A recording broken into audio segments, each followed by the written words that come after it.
Mysterious medieval rituals buried by time. The bells of Ely Cathedral had a voice unlike any other. They did not merely toll for the living, nor did they herald the passing of the hours. They whispered secrets, bending air and shadow into sound that no ordinary mind could endure. Travelers spoke of a resonance that drifted across the misty fens of 12th century England. A sound both familiar and impossibly alien, it rolled over reeds and rivers, drifting through fog so thick it seemed to swallow the world.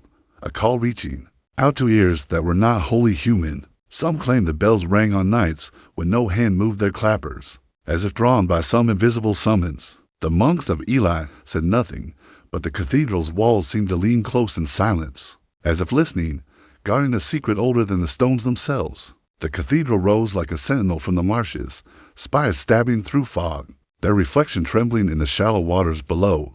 The air was heavy with the scent of peat and wet stone, and the reeds whispered as wind stirred them, bending low as if bowing to the weight of unseen rituals. Within the cathedral, torchlight quivered against the carved oak and painted stone, illuminating faces etched with discipline and devotion. Here, a hidden order of clerics performed rites, whose meaning has vanished into the centuries. Candlelight flickered over manuscripts, each stroke of incan invocation, each word a delicate fence against forces that could not be named aloud. The bells themselves bore charms inscribed into bronze, intricate patterns meant to protect, but also, perhaps, to call, and yet, what they summoned was a question that no historian has ever answered.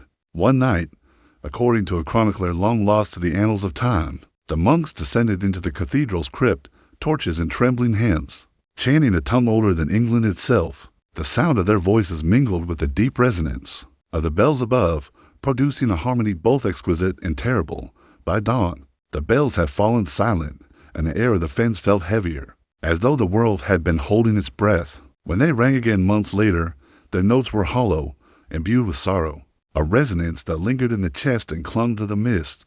Travelers recoiled, some wept, some claimed the bells cried for the absent dead, others that they called to something unseen, waiting in the darkness beyond the marshes. No surviving records explain the ritual in full.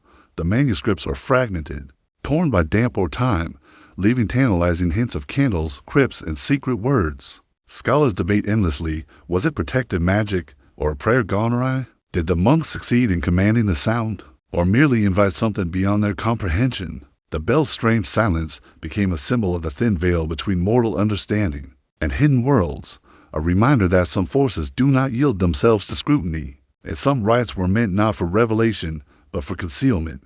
Even today, the cathedral rests amidst the fog, its stones watching over reed and river. The bells, when struck, carry a weight of memory, echoing not only the devotion of those who rang them, but the lingering question of what they were truly meant to call. Some say the sound reaches into the beyond, stirring the unseen in ways mortal minds can never grasp. Others whisper that the bells themselves remember that their silence is not emptiness, but a holding, a secret kept safe by bronze and shadow. And in the hush of the fens, when wind bends low and fog thickens, one can almost hear it, a resonance that is sorrowful, haunted, and impossibly alive, a testament to the mystery that remains beyond human reckoning, preserved in bronze, fog, and the eternal devotion of those who dared to touch the ineffable. The bells of Ely were never merely instruments. They were thresholds, portals, prayers, and perhaps warnings. To hear them was to remember that some sounds are not meant to comfort, that some rituals were never meant to reveal their purpose. They were designed to vanish, leaving only echoes, leaving only questions, leaving only the sacred silence in which mystery dwells. And as the mists rise over the fens, curling like smoke around ancient stones, one cannot help but feel that the cathedral itself listens still, that the unseen waits patiently, and that the bells, in their strange vanishing, speak of a world where devotion, fear, and the unknown converge in a single, haunting note that endures beyond time itself. The silence of Ely Cathedral did not merely mark the absence of sound. It became a presence in itself, a living shadow that pressed against the heart. Travelers and peasants alike began to speak in the cathedral as if it were a breathing entity. Some claimed that stepping inside on a misted dawn was like entering a different realm, the air dense, damp with secrets, carrying faint echoes of chanting and the ghostly toll of bells that no longer moved. The stones, blackened by centuries of smoke and candle wax, seemed to remember every whispered word, every tremor of voice, every ritual gesture. Even the wind across the fens carried fragments of sound that might have been bells, might have been memory, might have been something that existed only for those willing to listen. In the crypts below, it was said that the monks arranged candles in elaborate patterns, forming labyrinthine shapes upon the flagstones. Incense smoke coiled, like serpents, around the walls, curling into corners where shadows gathered unnaturally. The chronicler wrote that the monks moved in silent unison, each step measured, each murmured syllable an invocation older than their Christian faith. Some evenings, the chants would echo against the vaulted ceilings in such a way that it seemed the cathedral itself joined in, the air vibrating with voices that were at once human and something else. Perhaps these rituals were meant to guard the living from forces beyond comprehension, or perhaps they were an attempt to call those very forces closer. Whatever the intention, the effect was undeniable. The cathedral became a liminal space, a threshold where the mundane world faded into a landscape of sound and shadow, and the living brushed against the edges of the unseen. Reports speak of a night when a traveler, weary from the marshes, stumbled upon the monks mid-ritual. Candlelight glimmered across robes and manuscripts, illuminating faces locked in devotion. The traveler heard a song of bells and voice intertwined, but there were no bells visible, only the air vibrating with their impossible resonance. Some who witnessed this vanished, their fates lost to the marsh, leaving only whispered warnings that the cathedral demanded something beyond comprehension, something the living could not fully bear. And when morning came, the bells no longer spoke. Their silence was not emptiness, but charged, heavy with the weight of ritual fulfilled, of a doorway closed, or perhaps a summons yet unanswered. People reported hearing faint tones at night, melancholy and trembling, almost as if the cathedral itself were breathing a lament for some distant, unknowable presence. Time has not loosened the cathedral's hold on imagination. The fens still fold around it like a thick gray blanket, the waters reflecting the spires like molten silver. Scholars and travelers who come centuries later speak of a strange feeling, of being observed, of standing in the wake of something vast and patient. The stones seemed to hum underfoot, faintly, almost imperceptibly, as if recalling the ceremonies of long-dead monks, even without bells. Eli speaks. It speaks in fog that hides the world, in wind that bends the reeds, in shadows that gather where candlelight once danced. It speaks of silence as ritual, of absence as presence, and of devotion that reaches beyond mortal understanding. Some say the vanished bells await the day they will ring for ears that can comprehend them. Others whisper that they ring still, but only for those who are no longer of this world. And so the cathedral endures, a monument to mystery, a repository of vanished sound and ritual. Its silence is not defeat, but a triumph, a reminder that some knowledge is meant not to be revealed, but to be felt, intuited, and revered. The vanished bells teach that the world is wider than our ears, that devotion and fear can shape sound itself, and that some secrets are so sacred that they must disappear to remain alive. In the stillness of the fens, beneath the gray sky and amidst the endless reeds, one can close their eyes and imagine the tolling that once was a resonance of faith, of fear, and of the unseen, a bell that rings eternally in the memory of the world, yet vanishes whenever one tries to hold it. Beneath the mist of Strasbourg, in the year 1518, the city trembled with a rhythm that no living being could fully comprehend. It began quietly, almost imperceptibly, a woman stepping into the square, her feet moving before her mind could command them. At first, townsfolk thought it a jest, a folly born of heat or hunger, but soon others joined, their movements compulsive, fevered, impossible to restrain. Men, women, even children swayed and twisted as if invisible hands pulled the strings of their bodies. The cobblestones themselves seemed to pulse beneath the weight of hundreds of bodies, stamping and spinning, their motion relentless. Some collapsed from exhaustion, others cried out in pain, yet no one could stop. It was as though the city itself had been seized by a fever, and the dancers were its unwilling instruments. Night descended, lanterns casting elongated shadows over the throng, shadows that seemed to move independently, stretching and twisting to follow the dancers' motions. Fog seeped into the streets, mingling with the cold sweat of bodies, carrying with it a faint scent of iron, of fear, of something neither earthly nor divine. Contemporary accounts whisper of charm-wearers and soothsayers, of incense burned in desperation, and of priests invoking prayers to halt the unseen force. Yet nothing could still the feet that moved of their own volition. Some said a wandering prophet had cursed the city, Others whispered that Strasbourg had incurred the wrath of the Rhine's ancient spirits. There were rumors of secret rites, of offerings buried at crossroads, of music that only the possessed could hear. Scholars call it dancing mania. Yet the witnesses themselves spoke in hushed tones of debts owed to the earth, of bodies compelled to atone for sins older than the city itself. Days stretched into nights without pause, the dance unbroken. Windows rattled with the rhythm. Cats and dogs fled in terror. The city became a stage for a performance that defied explanation. Mothers watched as children fell, only to rise again, pulled inexorably by some invisible conductor. The more the city tried to intervene, the stronger the motion seemed to become. Town elders built altars in the squares, laying herbs, coins, and charms, hoping the ritual would find resolution, but each attempt to stop it was like striking water. With a stone, ripples returned, renewed and more furious. Blood, sweat, and tears mingled with the dust of cobblestones. The dancers' eyes often glazed, yet some whispered prayers between the stamping, muttered syllables from a tongue they did not know they spoke. The phenomenon seemed to bypass mortal comprehension. Entirely, it was not madness, nor mere exhaustion, but a ritual enacted by bodies themselves, as if the city had been transformed into a conduit for something beyond sight. The air thickened with anticipation and fear, vibrating with the energy of hundreds of relentless movements, each step echoing across walls and alleys. Reaching the distant towers that loomed like silent witnesses, legends suggest that some who danced did not survive, collapsing in the streets only to be buried where they fell. Others, though alive, emerged changed, their movements subtly different, their gazes lingering in directions unseen, as if still tethered to the rhythm of the invisible music. And yet, even after the dancing ended, the echoes remained. Strasbourg never forgot.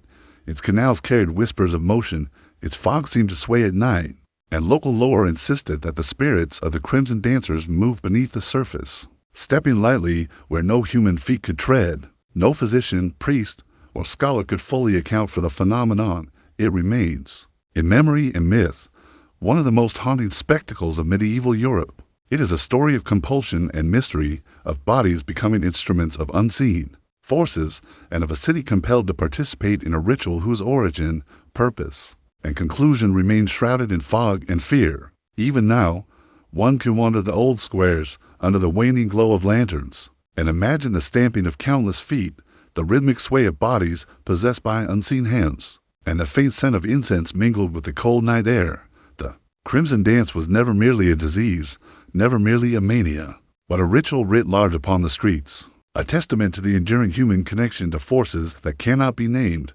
The city, cobblestone slick with rain and memory, seems to remember each step, each heartbeat, each invisible conductor who guided the dance. And as the wind rises through the narrow alleys, curling around stone and shutter, one might hear, faint, fleeting, impossible to catch fully, the echo of the dancers, moving eternally beneath ghostly lanterns, a reminder that the boundary between the living and the unseen can sometimes dissolve, leaving only rhythm, motion, and the haunting imprint of ritual upon the world.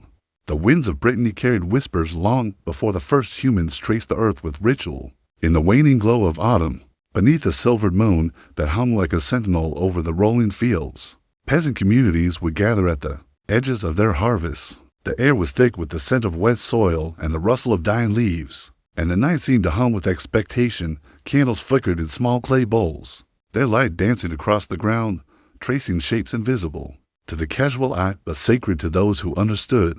Hands traced patterns into the soil, leaving marks that would vanish with the first frost. Gestures intended not to be preserved, but to speak directly to the unseen. Bread and wine were left as offerings, symbols of toil and gratitude, placed on stones or hidden beneath fallen leaves. These rituals were not written down. They existed in memory, in motion, and in the breathless silence that followed their completion. It was said that the spirits of the land watched these rites closely, and that the fertility of the fields, the bounty of the harvest, and even the weather itself could be influenced by the devotion of those who performed them. Villagers whispered that failure to honor the sacred patterns would bring storms that uprooted crops or sent livestock to illness. Yet the ceremonies themselves remained enigmatic. The precise timing, the sequence of gestures, and the incantations once spoken aloud were lost to history. Only fragments of memory survive, preserved in folk songs and oral tales, passed quietly from one generation to the next, each iteration altered by time and by fear. The ritual seemed to balance on a knife's edge between the mortal and the mystical, each act in negotiation with forces that were neither wholly benevolent nor cruel, but ancient and inscrutable. Some chroniclers attempted to document these gatherings, noting the rhythm of movement, the arrangement of stones, and the strange harmony between gesture and environment. They spoke of villagers stepping lightly in circles, eyes fixed on the moon, hands raised as if channeling some invisible current. Smoke from small fires wound like serpents among the crops, curling skyward to join the stars in a dance older than memory. On certain nights, the wind carried voices that were not human, or so it seemed, and the rustling of trees resembled whispers of consent or warning. The boundary between what was ritual and what was reality blurred, leaving an impression that lingered long after the participants had returned to their homes. Some reported that the fields themselves remembered, that small sprouts grew in strange abundance, where patterns had been traced, or that certain paths seemed preserved, untouched by hoof or foot, as though honored by unseen guardians. The culmination of the rite was always a silence so profound it became palpable. Villagers would stand in their circles, the night pressing in from all sides, listening for signs of acceptance or disapproval. Sometimes the wind would rise, scattering offerings and carrying away ashes from the fires, interpreted as messages from the spirits themselves. Sometimes the earth would seem to tremble faintly beneath their feet, as if acknowledging the devotion of those who had labored both in the fields and in ritual. And then, inevitably, the participants would depart quietly, leaving the night to hold their work in trust. In the darkness, the candles guttered and extinguished. The soil swallowed the traces of their gestures, and the offerings disappeared into time. Yet the memory of the rite, and the power it once held, lingered even centuries later. When travelers walked the fields of Brittany under the pale glow of moonlight, they report a subtle shift in the air, a hum beneath the wind, a sense of eyes upon them where none could be seen, a fleeting impression that the land itself breathes and remembers. The harvest may flourish or fail, the winds may rise or settle, but the invisible dialogue continues, an unbroken chain between human devotion and the unseen, a sacred ritual buried not in stone or ink, but in memory, silence, and the subtle pulse of the earth. To witness it, even in imagination, is to glimpse the enduring truth that some rites are meant not to be understood, but to commune with forces that lie beyond comprehension, to leave traces in the soul and in the land, rather than in records that survive the ages. In towns and villages across medieval Italy, there existed a symbol so unassuming, so perfectly ordinary in its appearance, that many who encountered it did not recognize the power it concealed. Letters arranged in a square, STOR, 5 in each row, forming a labyrinth of symmetry, adorned walls, doorways, and amulets. At first glance, it seemed no more than a clever puzzle, a play on words. Yet those who understood the old ways, those who spoke in whispers of the unseen, recognized it as more than letters, a talisman, a conduit, a ritual written plainly in stone and ink. It was a symbol whose purpose was both protective and summoning, capable of guarding the living from harm, while simultaneously beckoning forces beyond mortal comprehension. How exactly it functioned, no one could say. The rites associated with it had been lost to time, leaving only tantalizing traces in manuscripts and inscriptions. In Siena, Florence, and Rome, scribes copied the square into prayer books and legal documents alike, as if hiding it in plain sight.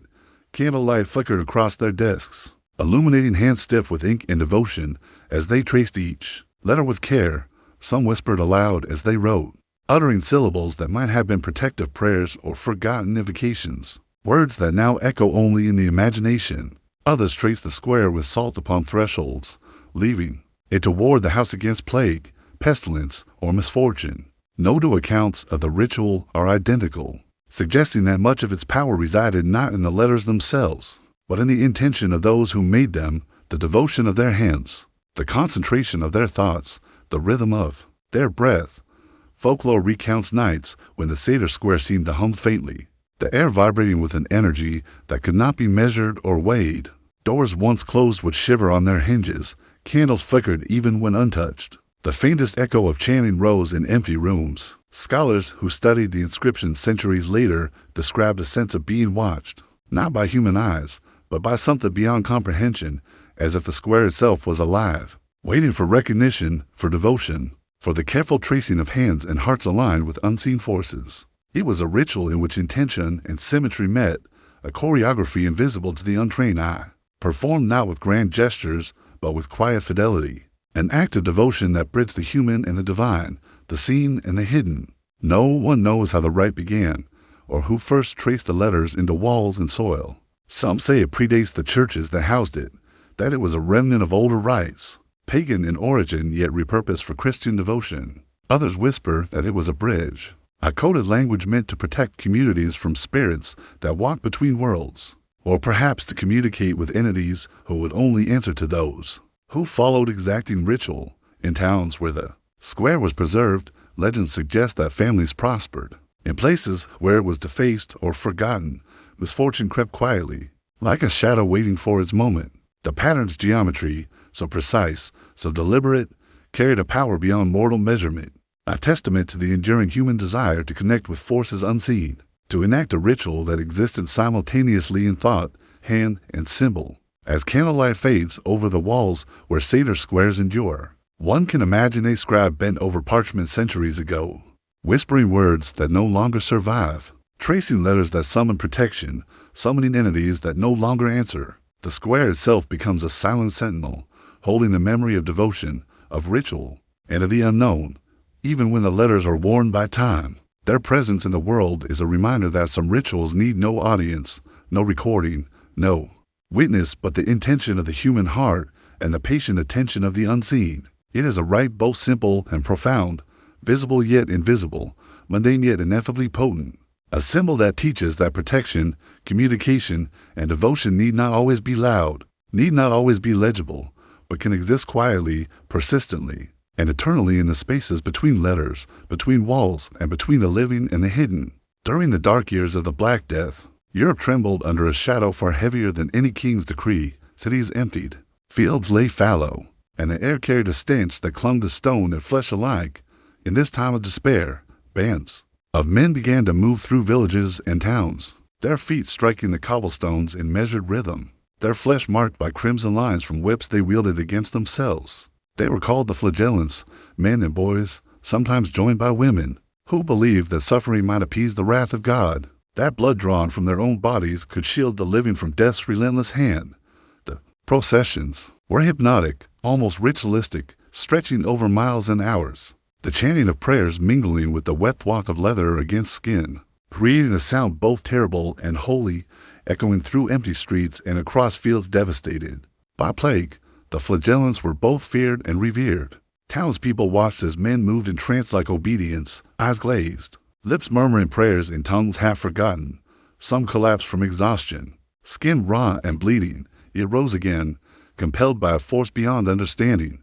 Chroniclers wrote in hushed tones about the precision of their motions, the way arms rose and fell, the rhythm of the whip in hand, the spacing between steps, as though the ritual had its own hidden choreography. Candles were often carried ahead, their flames trembling in the night air, illuminating faces contorted with pain and devotion. Occasionally, a priest would attempt to intercede, sprinkling holy water and invoking protective prayers, but the flagellants seemed impervious, moving as if they were vessels for a will greater than themselves. Some believed that the flagellants were performing a sacred duty, that the plague was a debt owed by the living to the unseen, and that each lash of the whip, each drop of blood, was a token of penance offered to the heavens. Others whispered of darker forces, that the frenzy of movement, the mingling of human suffering and prayer, could summon entities that lingered just beyond mortal sight, entities who thrived on devotion and pain alike. The processions grew larger, stretching across towns and provinces as the rhythm of suffering became a strange, communal prayer. The air was heavy with incense, sweat, and blood, the ground slick with water and earth, the night alive with the echo of chants and leather striking skin.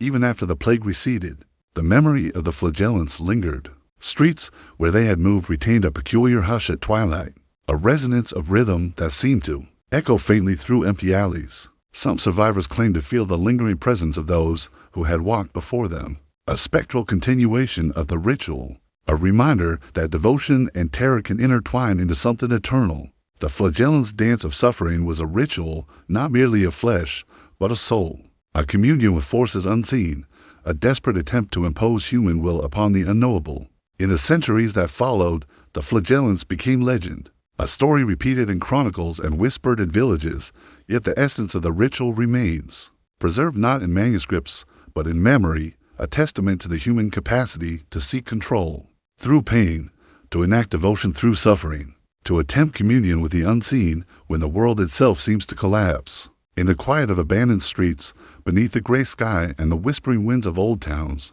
one might almost hear it, the echo of footsteps in perfect rhythm, the distant murmur of prayers, the soft, insistent strike of whips, a reminder that, in desperation, devotion can take forms both terrible and sacred, and that some rituals exist not to comfort, but to confront the ineffable presence of mortality and the mysteries beyond human understanding. High in the mist-laden hills of northern England, long before the abbeys of stone and the spires of cathedrals, there were whispers of sacred waters whose powers were neither written nor spoken aloud. Travelers and pilgrims spoke of springs hidden among crags, their surfaces dark and mirror-like, reflecting not only the sky but visions that belonged to no mortal eye. These waters, they said, were vessels for ritual, conduits between the living and the unseen. Monks, hermits, and wandering mystics sought them, carrying vessels of clay and bronze to draw from the spring at twilight or under the veil of a new moon. Candles were set around the stones, smoke curling like restless spirits, while whispered words, some prayers, some incantations, were breathed into the night, falling like silver threads across the wind. The hermit rites, as they came to be called, were never performed in the company of others. Their secrecy was absolute.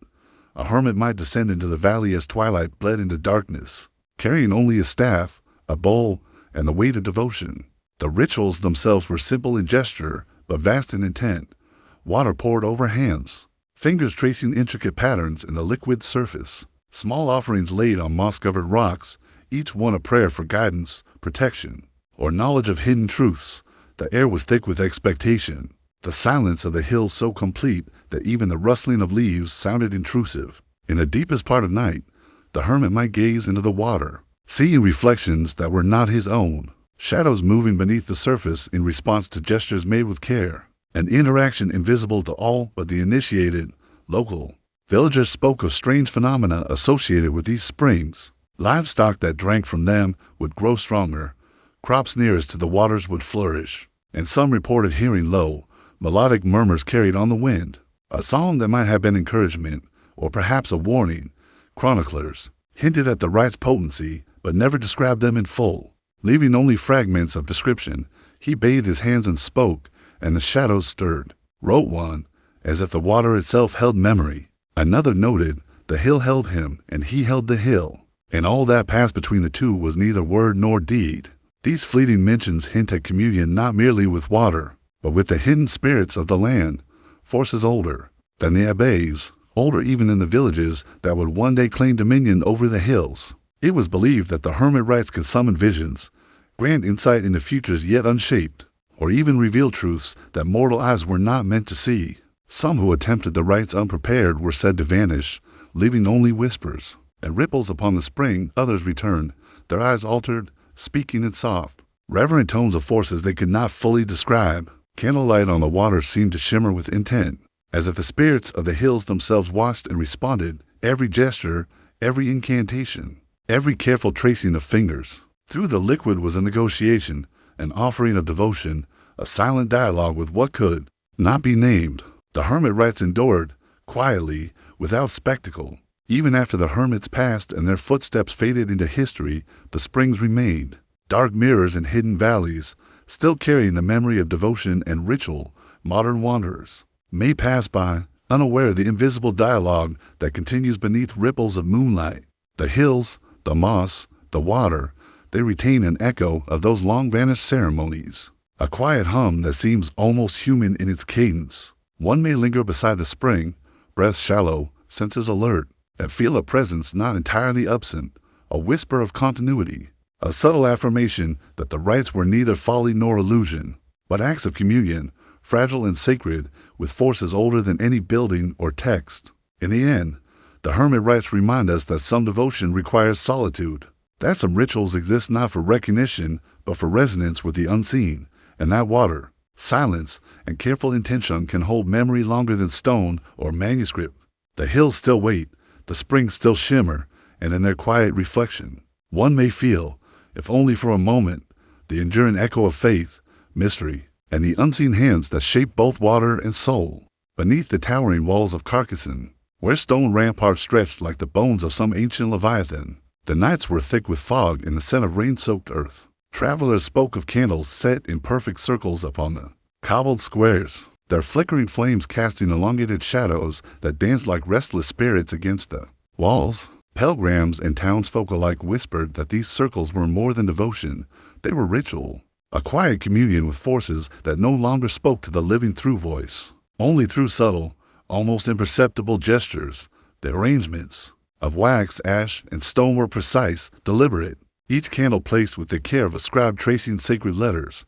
The fires burned low, the air trembled with expectation, and the night held a breathless pause, as if the city itself had stopped to watch. The candle circles were performed with no audience save the unseen. Participants would kneel or stand in solemn formation, tracing arcs in the air with fingers or palms, their eyes fixed not on the flames, but on something beyond the reach of mortal sight. They murmured prayers in tones barely audible, syllables that might have been Latin, might have been older, lost to time, or perhaps a language created solely for the purpose of ritual. Smoke curled upward, thin and serpentine, twisting into shapes that no one could name, but which seemed to respond to the gestures of the participants. Some said that the shadows within the smoke moved independently, as if observing, learning, or offering silent acknowledgement. The air seemed to thrum with tension, a vibration that could be felt against the skin, in the bones, a quiet insistence that something present awaited their devotion. Stories survive in fragments. A merchant saw a shape shift in the corners of his vision, a child claimed asterisk. The shadows whispered promises, and a chronicler wrote of a night when the flames suddenly flared high, then extinguished, leaving a silence so complete that the walls themselves seemed to hum. Objects placed within the circles vanished, returning only hours later in altered positions, or not at all. Scholars centuries later would puzzle over these accounts, wondering whether the rituals were protective, summoning, or merely an expression of collective faith made visible in smoke and flame. Yet in every description, one element remained consistent. The circles seemed to possess agency. They were not passive arrangements. They responded, reflected, and perhaps judged. The culmination of the rite was a quiet withdrawal, the participants leaving in silence, allowing the night and the city to reclaim the squares. The flames guttered and died. The smoke dissipated, and the cobblestones absorbed the memory of movement and intention. Yet even after the ritual ended, some reported subtle disturbances, a candle left burning alone, flickering without wind, shadows lingering longer than light should allow, a whisper of presence felt, but unheard. The circles became a dialogue between human devotion and the unseen, a reminder that ritual need not be recorded to endure. It existed in the careful choreography of gesture, in the resonance of the night air, and in the subtle responses of the unseen forces that shape the space. Centuries later, when moonlight falls over Carcassonne, tracing the contours of the old ramparts, the candle circles are gone, yet their echoes remain. The stones themselves seem aware of patterns once drawn, of smoke that once twisted like living things, and of devotion that reached silently into the unknown. It is a memory preserved not in ink or manuscript, but in the subtle pulse of the air. In the spaces between shadow and light, the candle circles teach that ritual is not merely an act, but a conversation with what cannot be named, and that some rites are meant to disappear, leaving only the trace of intention, the faint resonance of devotion, and the quiet reminder that the unseen can endure long after the hands that served it have returned to dust. Along the banks of the Tagus River in Toledo, in the shadow of aqueducts and fortified walls, the alchemists and mystics of the 13th century gathered in secret, drawn by the murmuring of waters that seemed older than the stones themselves.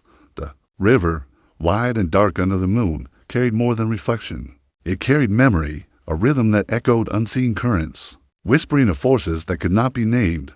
At night, when the town slept and the streets lay empty beneath lanterns long extinguished, the mystics would descend to the river's edge, carrying bowls of silver or clay, small phials of colored liquids, and candles wrapped in crimson ribbons. They whispered incantations, words older than Christianity, syllables borrowed from the tongues of vanished peoples, their voices mingling with the gentle lap of water against stone.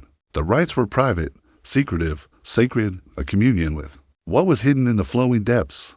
Water, in these rituals, was not mere liquid, it was medium, mirror, and message. The mystics traced circles and sigils upon the river's surface with their fingers, letting the current carry the patterns downstream, where it dissolved and disappeared.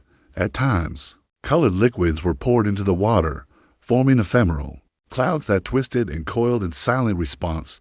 Candlelight flickered across the ripples, creating shadows that move as if with intent. Some chroniclers speak of seeing figures reflected in the water that were not there in the river itself, eyes that watched, forms that seemed to gesture back, and ripples that responded to incantations as though the river itself were conscious. Small offerings, herbs, coins, oils were cast into the water, prayers hidden in physical form, meant to travel unseen and reach the forces that move beneath the surface. The ritual was not meant to be recorded, not to be understood by those outside the circle. Its power depended on secrecy, attention, and devotion. Some nights, the mystics claimed to receive visions. Faces would appear in the water, fleeting and indistinct, or symbols that had no language yet seemed to convey profound meaning. They spoke of glimpsing futures, of understanding truths that the living were rarely permitted to know, of moments where the river became a mirror not of themselves, but of something eternal and unseen. Occasionally, the waters would react violently, a sudden surge, a ripple that flung candles into the mud, or the faint, musical tone of water striking stone in patterns that resembled rhythm or song. Those who witnessed these phenomena felt awe, and fear in equal measure, sensing the boundary between mortal and hidden forces shrink, almost to nothing. The riverside became a sacred threshold. On certain evenings, the wind would carry murmurs of the incantations to nearby homes, though no human voice could be seen. Livestock and children would behave strangely, pausing as though listening, and those attuned to the old ways swore the waters themselves had agency. That intention alone could guide their movements, that the unseen could respond to devotion. Many who attempted these rites unprepared never returned. Others emerged changed, eyes reflecting the darkness and light of knowledge no one else could possess. The alchemists and mystics accepted these dangers, understanding that communion with forces older than memory required humility, focus, and risk. Even centuries later, the Tagus flows as it always has, its waters wide, dark, and indifferent. Yet at night, beneath a pale moon, one can imagine the faint ripples that respond to vanished hands, the slow currents carrying prayers, offerings, and the echo of incantations that have vanished from memory. The hermetic waters remind us that some rituals are not meant for spectacle, nor for human understanding, but for connection with what cannot be named, with forces that flow beneath the surface of the visible world. The river itself becomes a witness, a participant, and a keeper of the unseen, holding the memory of devotion, secrecy, and communion that endures quietly, persistently, and eternally in the pulse of water, candlelight, and whispered syllables, awaiting those who know how to listen. High in the shadowed forests of the Ardennes, where the mist coils around ancient oaks and the soil is dark with centuries of decay, there existed a ritual known only to the oldest of the villages and the hermits who dared walk beyond their borders. They called it the rite of the hollow oak, though no written record survived beyond fragmented notes in the margins of church chronicles. The hollow oak itself was no ordinary tree. Its trunk split and blackened by time and lightning, its roots gnarled and twisted like the hands of a forgotten giant. Villagers believed it to be a vessel, a threshold between the world of the living and the unseen, a place where the veil thinned and whispered secrets could pass from one realm to the other. On nights when fog pressed low to the ground and the moon rose pale and trembling, they would gather round the tree, carrying candles, bowls of water, and offerings of bread or small trinkets, leaving tokens that vanished by dawn or were claimed by forces no one dared name. The rite itself was deliberate, slow, and unhurried. Participants circled the tree in measured steps, tracing patterns in the dirt with their feet, their hands extended to touch the bark as if listening to the pulse within. Low chanting rose from lips trembling with devotion or fear, syllables half forgotten, languages older than the village, perhaps older than the forest itself. The air seemed to hold its breath in response, still and expectant, while the fog wrapped the grove in silence thick enough to drown the sound of heartbeats. It was said that the hollow oak could see and remember. Shadows would twist unnaturally against its trunk, reflecting the intentions of those who approached. Some claimed the tree's bark shimmered faintly in the candlelight as asterisk, if veins of hidden energy pulsed beneath the wood, resonating with the prayers and offerings laid against it. Some nights brought visions. Witnesses described glimpses of figures moving among the fog, faint, ephemeral forms, neither fully human nor entirely spirit, who seemed to acknowledge the ritual and vanished before recognition could take hold. A bowl of water might ripple without wind, a candle would flare and then gutter, or a small gift left at the roots might disappear, leaving only the earth pressed with the faint imprint of fingers that were not human. Chroniclers noted that the villagers did not fear these phenomena. Rather, they revered them, understanding that the power of the hollow oak was beyond comprehension, its agency independent yet intimately connected to those who honored it. Some who attempted the rite alone reported tremors in the air, whispers in the fog, or sensations of being watched by unseen eyes, reminders that the ritual's efficacy depended on respect, precision, and humility. The rite culminated in a silence so profound that it seemed to stretch across the forest, pressing into the chest and leaving one aware of every pulse of wind, every rustle of leaf, every subtle vibration in the ground. Participants would leave without a word, their devotion recorded only in memory, in the shifting fog, and in the invisible acknowledgement of the hollow oak itself.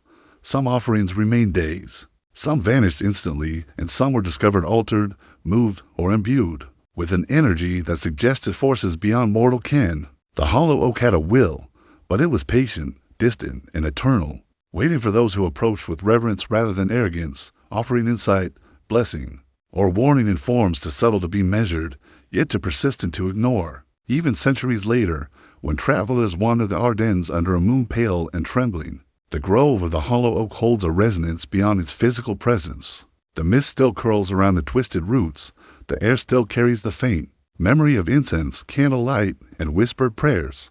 The tree stands as a sentinel to devotion, a keeper of the unseen, and a reminder that some rituals are not performed for audience or record, but for communion with what lies beyond sight and speech. The hollow oak teaches that mystery endures, that the unseen is ever present, and that the truest rites are those that leave no trace but the echo of intention, the pulse of belief, and the enduring hum of the sacred hidden just beyond the edge of mortal understanding. Beneath the towering walls of the Scottish Highlands, where crag and loch meet the sky in jagged silhouettes, there existed a ritual whispered of only in the hush of taverns and the secret corners of abbeys. The hermit rites of the Highlands were not celebrated with crowds, nor recorded in grand manuscripts. They belonged to the solitary, to those who walked alone beneath stars and wind, seeking communion with forces older than stone or soil. The hermits carried torches that cast long, wavering shadows across heather and rock, and in their hands, small vessels of water, herbs, and the remnants of bread and cheese from meager rations. The night was their congregation, the forest, their sanctuary, the wind, a choir that carried the faint murmur of prayers whispered in tongues now lost. These rites were not casual. Each gesture, each placement of candle or bowl was deliberate, measured, and precise. Hands traced circles in soil. Arms rose and fell in patterns that mimicked the flight of birds or the sway of ancient trees, while lips murmured incantations too delicate, too subtle, to survive the years in ink. The hermits believed that these movements, repeated with attention and devotion, could call forth insight, protection, or guidance from unseen spirits dwelling in the hills and waters. Some chroniclers hinted that the rituals allowed glimpses into the future, or whispered counsel from entities that existed beyond human comprehension. Yet the full practice remained a secret, understood only by the solitary practitioner who risked themselves in devotion to forces they could neither name nor fully grasp. It was said that the land itself responded. The highland winds would shift, carrying the scent of peat and heather like incense. The waters of lochs shimmered with subtle undulations, reflecting figures that were not present. Trees creaked in low harmonies, and shadows stretched unnaturally, bending toward the hermit as if acknowledging their presence. Those who observed from afar sometimes reported seeing flickers of light moving through the heather in impossible patterns, accompanied by the faint echo of whispered syllables and soft, rhythmic motion. Some hermits were known to disappear for days or weeks, returning with eyes bright and distant, speaking in tones that hinted at knowledge received, not taught, and insights glimpsed in communion with the unseen. The rites often culminated in stillness. The hermit would stand alone, candle extinguished, gaze fixed upon the land, listening to the subtle pulse of wind, water, and stone. Breath became prayer, heartbeats became rhythm, and the forest seemed to exhale in quiet response. Even after the ritual ended, those who had performed it reported an enduring connection, a sensation that the hills, the lochs, and the unseen entities that dwelled within them had acknowledged their devotion. and that the memory of the rite persisted in the land itself to outsiders. The hills appeared silent and unremarkable, yet those attuned to the old ways felt the residue of ritual, a subtle resonance in the earth, a whisper in the wind, a presence beneath the stars. The hermit rites of the Scottish Highlands remind us that some devotion requires solitude, that some rituals exist not to be witnessed or recorded, but to touch forces that lie beyond comprehension.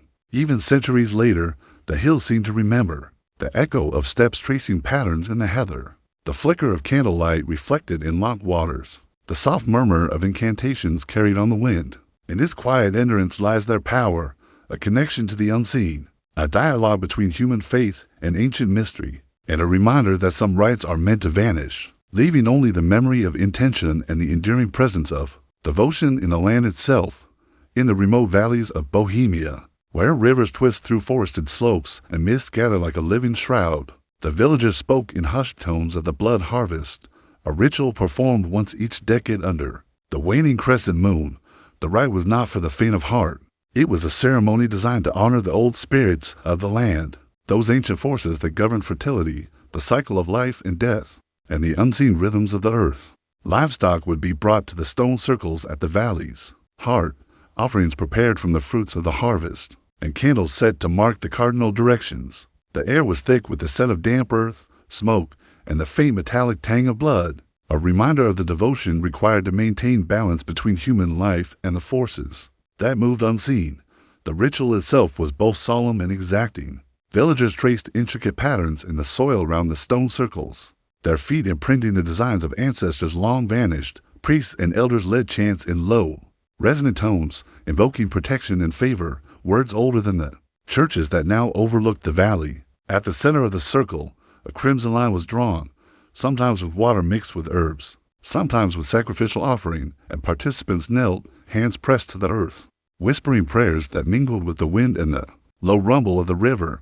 Flames from torches and candles flickered across faces pale with reverence, casting long, dancing shadows that seemed to move with a life of their own. Those who had prepared meticulously swore that the air would thrum, a subtle vibration that could be felt in the bones, as if the land itself acknowledged their devotion. Legends tell of nights when the ritual seemed to take on agency beyond human control. The river would rise and fall without warning, the flames would flare and gutter in response to invisible currents, and shadows stretched and twisted unnaturally across the stone. Some villagers reported faint figures moving among them, glimpses of entities neither fully spirit nor mortal, watching, approving, or warning. Chroniclers of the time recorded deaths and disappearances linked to the blood harvest. Those who approached unprepared, disrespectful, or skeptical were said to vanish, leaving only whispers and disturbed earth in their wake. Those who completed the rite emerged changed, their eyes reflecting a depth of understanding no outsider could grasp, their movements subtle yet deliberate, as if carrying the memory of forces witnessed and acknowledged. The culmination of the blood harvest was always silence. After hours of chanting, tracing, and offering, the participants would rise and leave the stone circles intact, but charged with intention. The fog would roll in from the hills, obscuring footprints and offerings, leaving the valley to reclaim what was laid before. Even after centuries, travelers report a strange stillness in the heart of the Bohemian valleys, a subtle vibration in the soil and air, a faint sense of eyes upon them where none are visible. The blood harvest reminds us that some rituals require surrender, that devotion can take forms both sacred and terrible, and that communion with the unseen is not always gentle or safe. Long after the villagers themselves have vanished, the stones remain. The patterns traced in soil and blood have faded, yet the land retains their echo. It is a memory woven into the valley itself, a silent witness to centuries of devotion, warning, and reverence. The blood harvest teaches that some rites are not for understanding, but for alignment, a delicate negotiation between mortal intention and the eternal forces that govern life and death. And in the quiet of the Bohemian night, beneath fog, moonlight, and the distant murmur of the river, one can feel the faint pulse of that ancient rite still beating in the earth, a reminder that some mysteries endure beyond time, waiting for those who dare approach with humility and reverence. In the shadowed valleys of the Tyrol, where the Alps rise jagged and eternal against the sky, there existed a ritual so secretive that few dared speak of it aloud, even to kin. The rite of the silver horn, as it came to be called, was tied to the mountains themselves to their peaks and passes, to the winds that sang like living things through their crags. Villagers whispered that the mountains were sentient, repositories of memory and spirit, and that the horn, a simple instrument of polished silver, etched with runes too old for comprehension, could call forth forces that walked between worlds. The ritual took place at twilight, when the last sun struck the peaks with molten light and shadows bled down the slopes. As if the mountains themselves were exhaling, participants carried the horn in procession, often through snow that reached mid-calf, across paths carved by generations of footsteps. Torches were held high, illuminated faces pale from cold and anticipation, while cloaks of wool and leather flapped against the wind like wings. The ritual began with the sounding of the horn, a single note that hung in the air, vibrating through stone and soil. The tone was said to be unlike any other, clear, pure, yet tinged with something mournful, something that seemed to carry the voice of the mountains themselves. The villagers would circle in careful formation, hands tracing sigils in the snow, lips murmuring prayers and invocations that had been preserved in memory, passed down through whispered repetition over decades. The sound of the horn acted as both invitation and command, drawing attention from entities that dwelled beyond sight, unseen, but ever present. Some chroniclers, writing in the margins of abbey texts centuries later, described the effects of the rite with awe. Shadows would gather in corners, stretching unnaturally, curling like smoke around tree trunks and boulders. Snow would shift, forming patterns in response to the notes, and wind would rise in sudden, melodic gusts, carrying whispers that seemed to echo the intentions of the horn. Occasionally, the sound was so powerful that livestock and wildlife would pause mid-step, listening, as if acknowledging the presence of something that only the ritual could summon. Those who participated often returned changed, eyes reflecting an understanding that could not be explained, movements carrying the memory of rhythms dictated not by human design, but by the unseen forces that had answered the call. The culmination of the rite was always silence, yet it was a silence alive with resonance. The horn was placed carefully upon a boulder, its surface catching the last light of day, and participants would leave the mountains without speaking, feeling the pulse of power lingering in the snow, the stone, and the wind. Folklore suggests that those who ignored the rites or sounded the horn without preparation risked more than failure. Some vanished into mountain fog, never to return. Others spoke later of visions that haunted their waking hours, glimpses of beings and landscapes beyond mortal comprehension. Even today, in the Tyrol, travelers hear faint echoes of the silver horn carried down the valleys in winter, a single note vibrating through stone and sky. The mountains themselves seem to remember the devotion, the sound, the care with which the ritual was performed. The rite of the silver horn teaches that some rituals required courage, precision, and humility.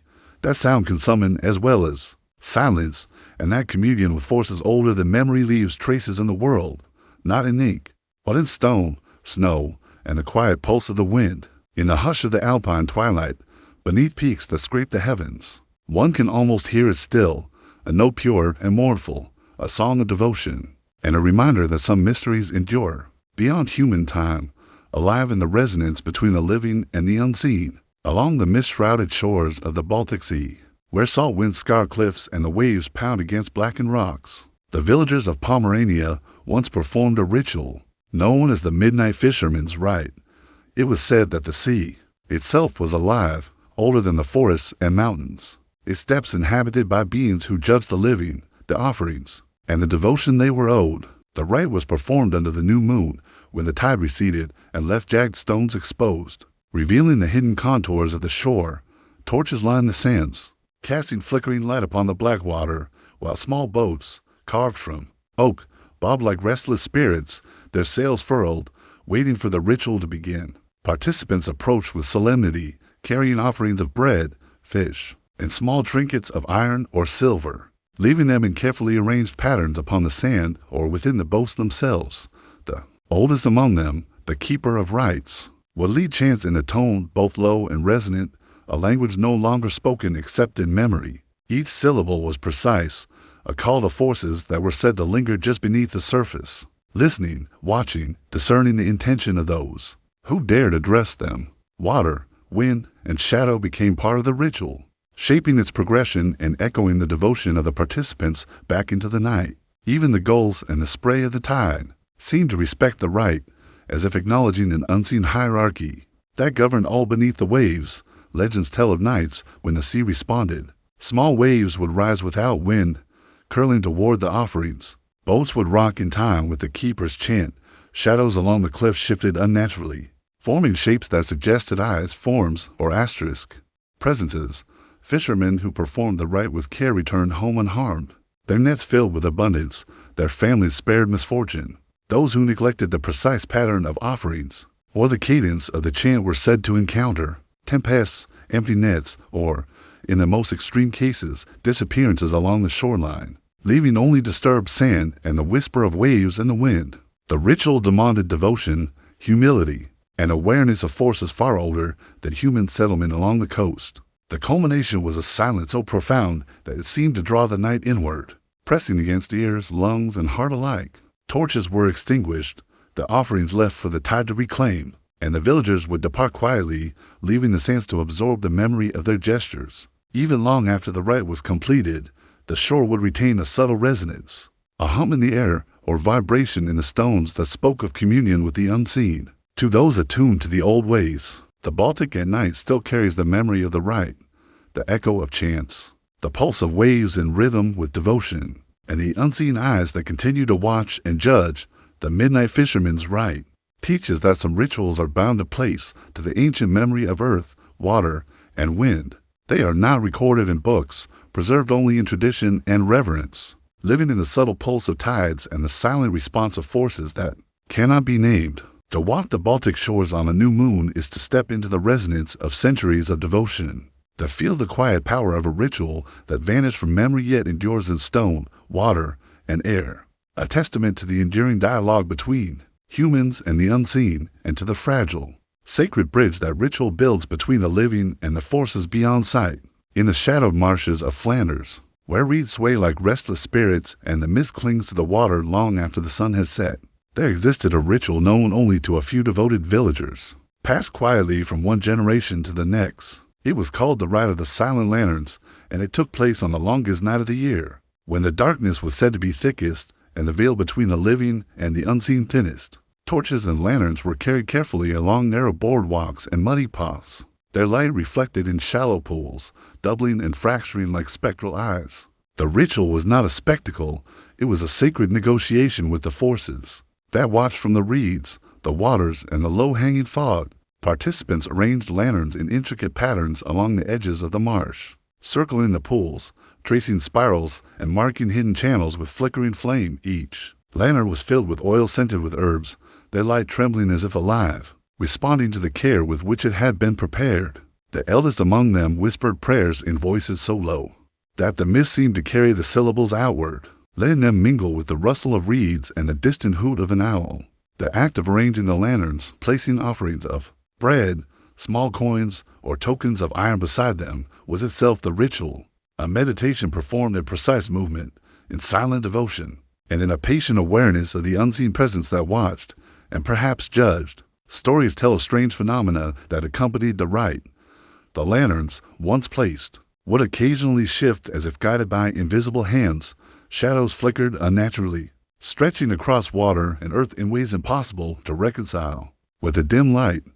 Some villagers claimed to hear low murmurs carried on the wind, voices that were neither human nor animal, speaking in a cadence that mirrored the rhythm of the ritual itself. Those who performed the rite with care often experienced visions, fleeting glimpses of forms moving beneath the water's surface, reflections that did not match the sky, or a sense of understanding, subtle and profound, that lingered in the chest and mind long after the lanterns had burned low.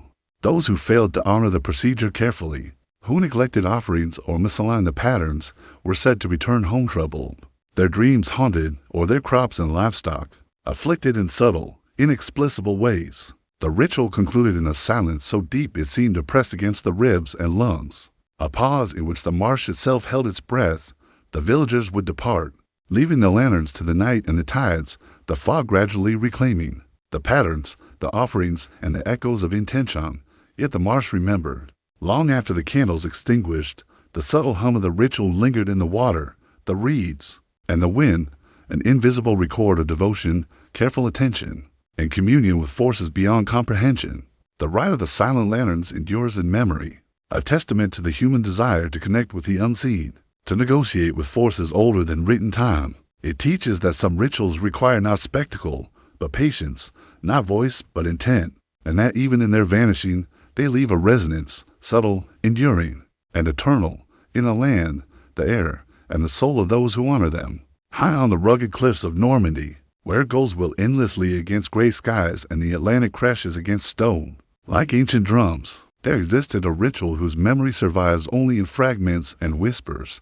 The fisherman's vigil, as it came to be called, was performed along the jagged coastline on nights when the moon hung low and silver upon the water, and when the tides receded to reveal jagged rocks and hidden coves. Villagers believed the sea was alive with spirits older than memory, beings who judged the devotion of the living and claimed small tokens for safe passage, bountiful catches, or the protection of those who dared navigate its treacherous waters. The ritual was exacting, deliberate, and conducted in silence, for the ocean, they said, spoke only to those who approached with humility. Participants carried lanterns and small offerings in leather pouches, shells, coins, fish scales, or herbs gathered from cliffside gardens. They arranged these gifts on the exposed rocks in patterns that traced constellations above, aligning earth and sky in a quiet communion. Candlelight flickered in the wind, casting elongated shadows that danced like spectral shapes across jagged stone. The eldest fisherman, keeper of the tide, would sound a small horn or strike a bronze bell, the tone resonating across water and rock, a summons and invocation both. The others knelt, tracing sigils in sand or salt, whispering prayers, in dialects older than the villages themselves. Every movement was deliberate, every syllable infused with devotion and intention. The sea was not to be taken lightly, and errors in preparation were said to invite misfortune, or worse, a disappearance beneath the waves that no human hand could retrieve. Chroniclers of the time noted strange occurrences accompanying the ritual. Waves would rise without wind, curling toward the offerings as though drawn by invisible hands. Fish leapt from hidden pools at the edges of the tide, only to vanish again, leaving ripples that seemed to pulse in response to the prayers. Shadows along cliffs and rocks would lengthen unnaturally, stretching across the sand as if acknowledging the ritual. Some fishermen reported seeing figures wading along the shallows, forms neither human nor fully spirit, moving silently and vanishing before recognition. Those who observed the rites without understanding or attempted them carelessly were said to return with eyes hollow, limbs trembling, and hearts heavy with a foreboding they could not name. The ritual concluded in stillness. Participants extinguished their lanterns, leaving the offerings to the tide and the wind, and departed without word. Yet the cliffs and the waters retained the memory, a subtle resonance in the rocks, a faint vibration in the sand, a whisper of wind along the crests. Even centuries later, travelers speak of feeling a presence along the cliffs at twilight, a pulse in the air that hints at devotion, ritual, and unseen guardians. The asterisk. Fisherman's vigil reminds us that some rites are bound to place, that some devotion must be measured in silence, precision, and humility, and that communion with the unseen leaves traces not in ink, but in stone, water, and the subtle resonance that endures long after the participants have returned home. Deep within the dense forests of medieval Transylvania, where the fog clings to moss-covered trunks and the wind whispers through the branches, like restless spirits, there existed a ritual whose memory was preserved only in fragments of local legend and the margins of monastery chronicles. It was called the Rite of the Veiled Moon, performed by villagers and recluses who believed that certain nights, when the moon was hidden behind clouds, the boundary between the living and the unseen became permeable. They spoke of spirits of the forest, neither benevolent nor entirely hostile, who judged the devotion of humans, rewarding care and punishing carelessness. The ritual was performed at midnight, beneath a canopy of dark leaves, with only the faint glow of lanterns or torches to illuminate the sacred space. The participants approached the central clearing slowly, carrying offerings of silver coins, small carvings of animals, and bowls filled with water drawn from mountain springs. Each gesture was deliberate. The water was sprinkled in concentric circles, the coins laid in precise patterns, and the small carved figures positioned with care, their faces aligned to the cardinal points. Those who performed the rite whispered prayers in an archaic dialect, syllables that rolled softly over tongues trained by years of tradition. The veiled moon ritual was not meant for spectacle. It required silence, attention, and reverence. Candles were placed around the perimeter of the clearing, their flames flickering as though alive. reflecting in the eyes of those gathered and in the dewdrops upon leaves and moss. Legend tells that during the rite, the forest itself responded. Shadows would stretch and bend unnaturally, wind would swirl in sudden patterns, and water in the bowls would ripple without disturbance. Some chroniclers claim to see ghostly figures moving among the trees, eyes glinting in torchlight, acknowledging the participants before vanishing again. Those who followed the ritual carefully were said to experience visions, glimpses of distant lands, faces long gone, or fleeting knowledge of events yet to come. But those who faltered or approached with arrogance often suffered misfortune. Livestock died unexpectedly, sickness swept through homes, and some vanished into the forest, leaving no trace but disturbed leaves and footprints that faded unnaturally.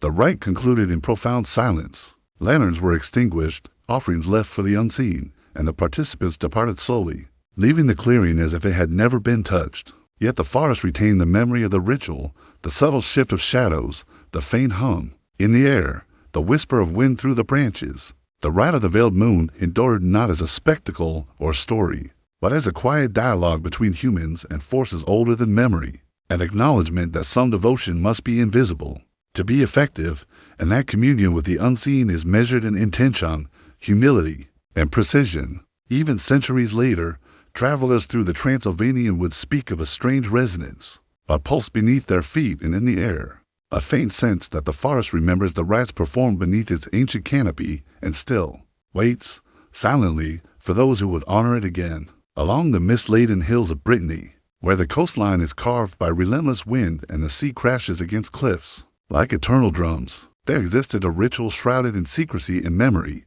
the rite of the tides.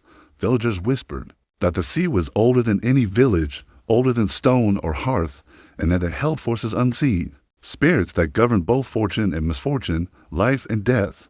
The ritual was performed only during the equinox, when day and night hung in perfect balance, and when the waters were said to listen more closely to human supplication. At twilight, participants gathered at the edge of tidal pools exposed by the ebbing sea, carrying bowls, shells, and offerings of grain or fish. The salt wind was sharp against the skin, and fog pressed in from the water, curling around torches and cloaks, as if the sea itself drew participants into its embrace. The rite was deliberate, measured, and precise. Offerings were placed in spirals or lines that followed the natural curves of the pools. Water was poured from one vessel to another, herbs sprinkled to mark the passage of time, and candles lit. In careful alignment with the horizon, elders whispered prayers in the old tongue, a language passed down in secret, syllables meant to call forth the unseen and invite blessing rather than wrath. The sound of gentle chanting mingled with the lap of waves against rocks and sand, creating a resonance that seemed almost tangible, as if the very air carried the will of the sea. The participants' movements were slow, reverent, each action a bridge between mortal devotion and the forces they sought to honor. Local legend recounts nights when the ritual's power became visible. Small waves would rise and fall without wind, shaping themselves around offerings. Reflections in the tidal pools would shift, revealing shapes or faces unseen by human eyes. Some reported glimpses of entities rising from the depths. Translucent forms that moved with purpose, acknowledged the gestures of the participants, and vanished before recognition could take hold. Those who neglected the exactitude of the rite, misplacing an offering, whispering too loudly, or acting with impatience, were said to suffer misfortune. Nets returned empty, storms rose suddenly, or illness crept into the home. Those who performed it with devotion often returned with a subtle sense of insight, a quiet blessing that carried through the body and mind like the slow, enduring rhythm of the tides themselves. The ritual concluded in silence. Candles were extinguished, offerings left to the tide, and participants retreated to the cliffs or cottages, leaving the pools and rocks untouched by human disturbance. Yet the sea remembered. Currents shifted subtly, shadows moved across the water's surface, and a quiet pulse lingered in the air, a resonance of communion with forces beyond the visible world. The rite of the tides endured not in manuscripts or monuments, but in the subtle vibration of sea, wind, and stone, a testimony to devotion, reverence, and the dialogue between humanity and the unseen. Even centuries later, when the fog drifts across Brittany's cliffs and the sea whispers against jagged rocks, one can feel the faint echo of the rite, a reminder that some mysteries exist to be honored, not explained, and that the unseen responds only to those who approach with humility, patience, and care. Deep within the shadowed valleys of Bohemia, where dense forests pressed close to the winding rivers and mist hung low like a living veil. There existed a ritual known only to a select few, the rite of the whispering stones.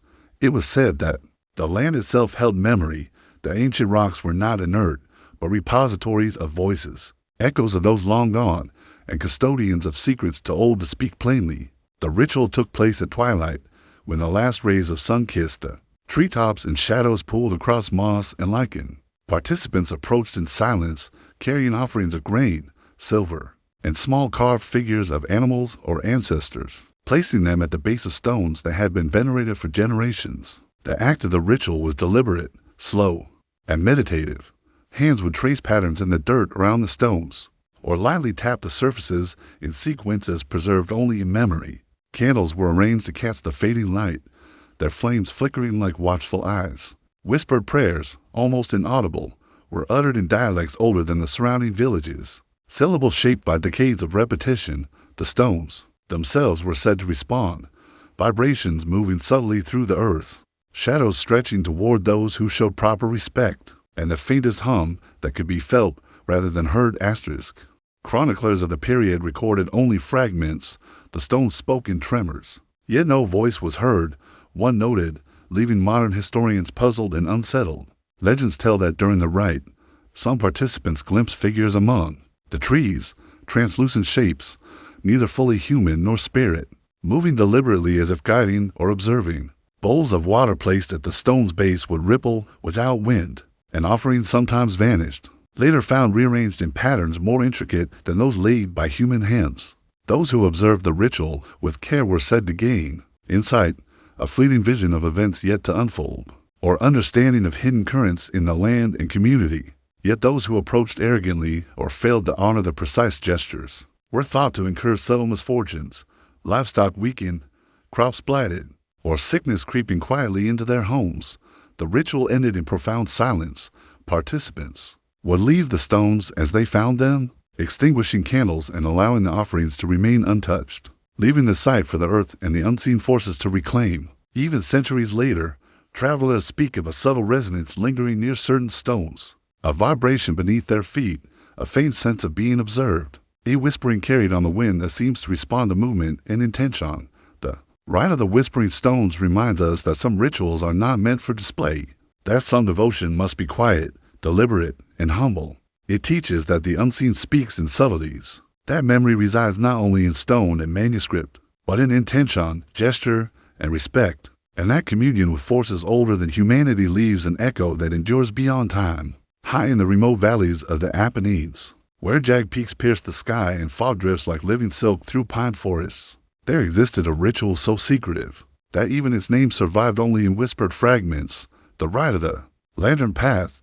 Villagers claimed that certain nights, when stars were hidden behind clouds and the wind carried the scent of wet earth, the mountains themselves opened a passage between the mortal world and the unseen. To traverse this passage safely required preparation, reverence, and ritual, a careful choreography of movement, light, and offering that connected the living with forces beyond sight. Participants would begin at the edge of the forest, carrying lanterns of horn or thinly beaten metal, each filled with oil and herbs chosen for their symbolic significance. The path through the mountains was narrow and treacherous, lined with stones worn by centuries of rain and footfall, and each lantern was placed at precise intervals, marking a trail of devotion and intention. Those leading the procession whispered prayers in archaic dialects, voices low and measured, syllables shaped by generations who had once walked the same path. The flickering light of lanterns cast long shadows that stretched across trees, boulders, and cliffs, bending unnaturally, as if acknowledging the presence of the ritual. Every step, every gesture, every whispered word was meant to honor forces whose presence could not be fully perceived, yet whose influence was palpable. Legends tell that the mountains themselves responded to careful observance. Winds would rise and swirl in harmony with the steps of the participants. Rocks would shift slightly, almost imperceptibly, revealing hidden markers or patterns in moss and lichen, and distant echoes would return the cadence of the prayers as if the valley itself repeated and reinforced the ritual. Those who followed the path with care reported visions, glimpses of distant peaks glowing faintly with unearthly light, shadows that moved deliberately to guide or warn, and a profound sense of understanding that passed quietly from mountain to participant. but those who approached arrogantly or neglected the proper placement of lanterns and offerings were said to vanish into fog or rock, their absence leaving only a faint impression upon the stones and soil. The rite concluded in stillness. Lanterns were left to dim in the night.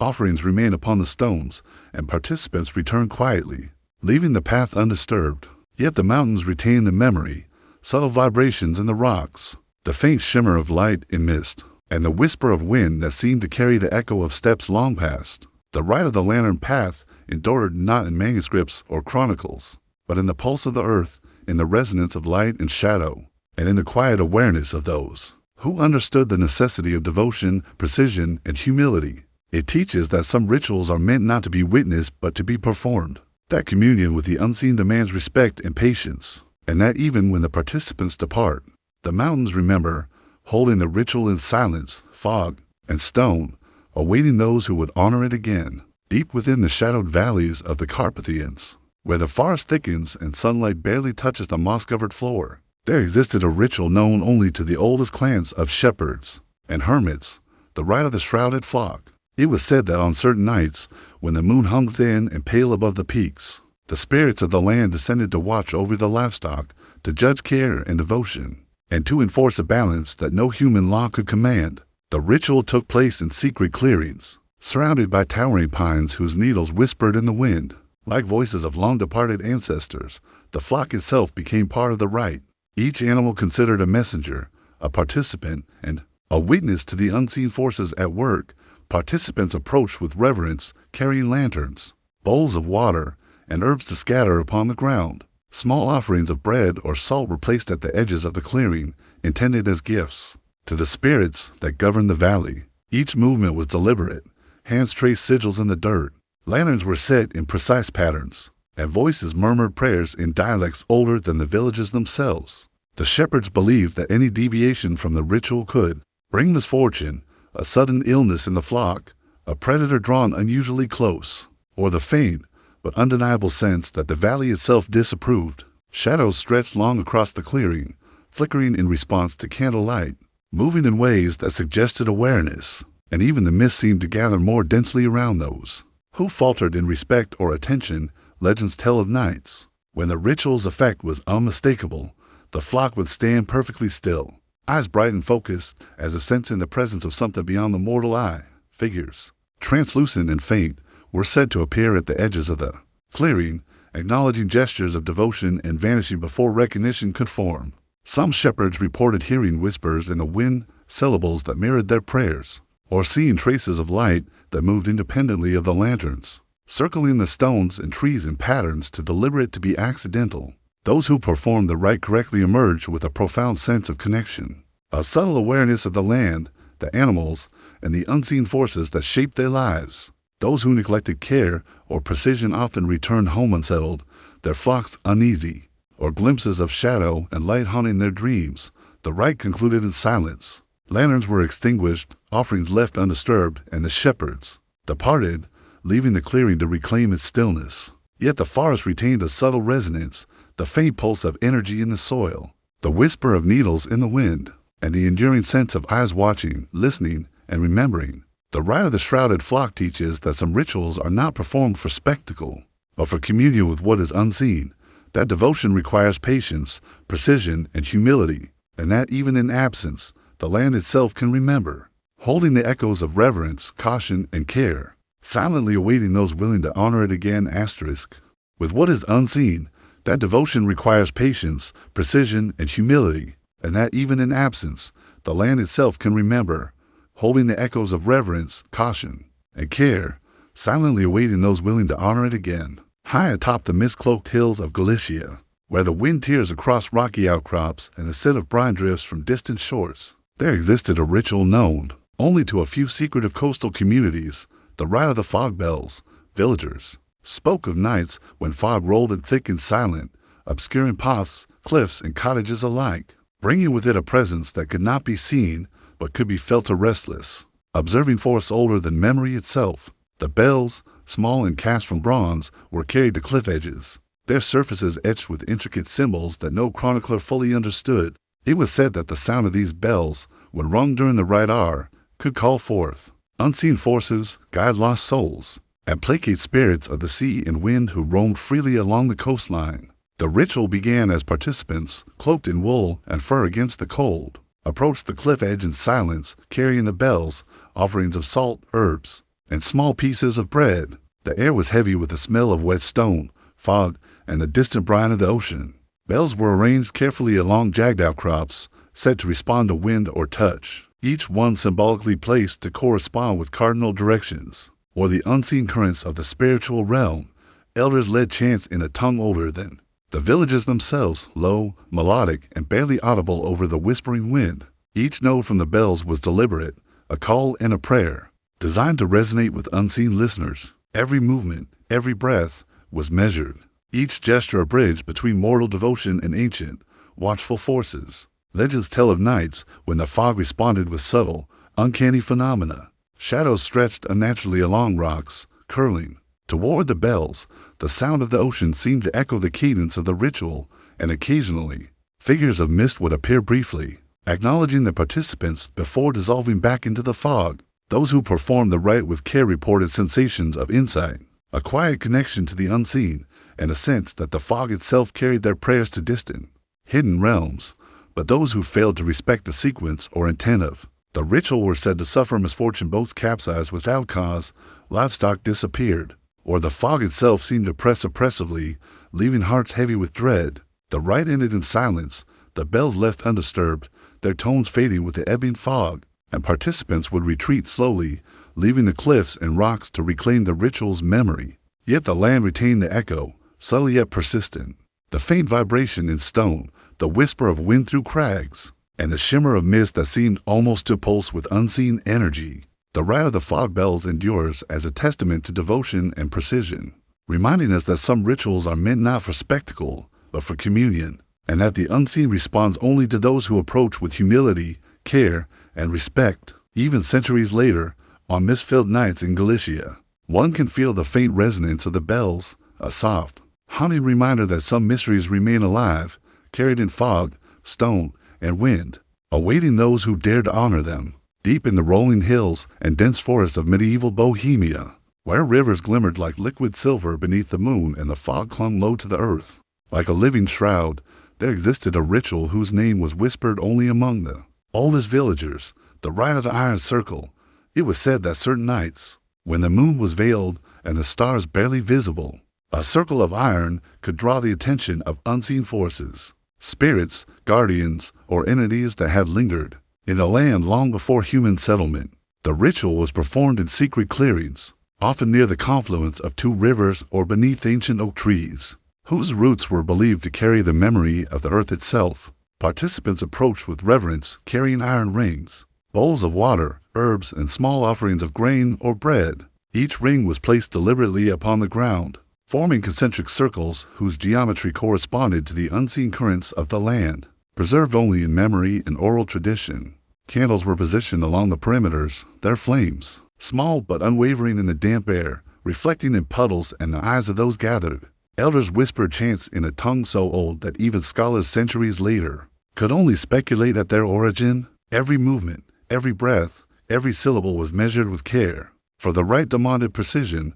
A misstep could bring misfortune, disturbance, or withdrawal of the forces whose attention had been sought. Legends tell that during the rite of the Iron Circle, the earth itself responded.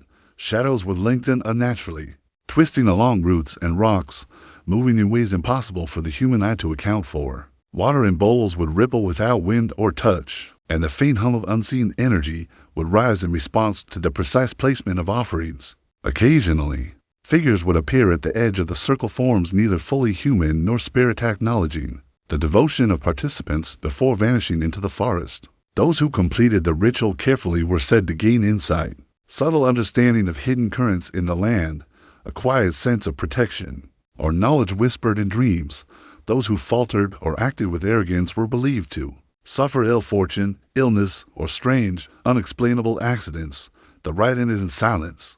Candles were extinguished, iron rings left in place, and participants retreated carefully, leaving the clearing to reclaim its stillness. Yet the land retained the memory of the ritual, a faint vibration in the soil, a whisper of wind through leaves, a subtle shimmer in puddles, as if the earth itself acknowledged what had occurred.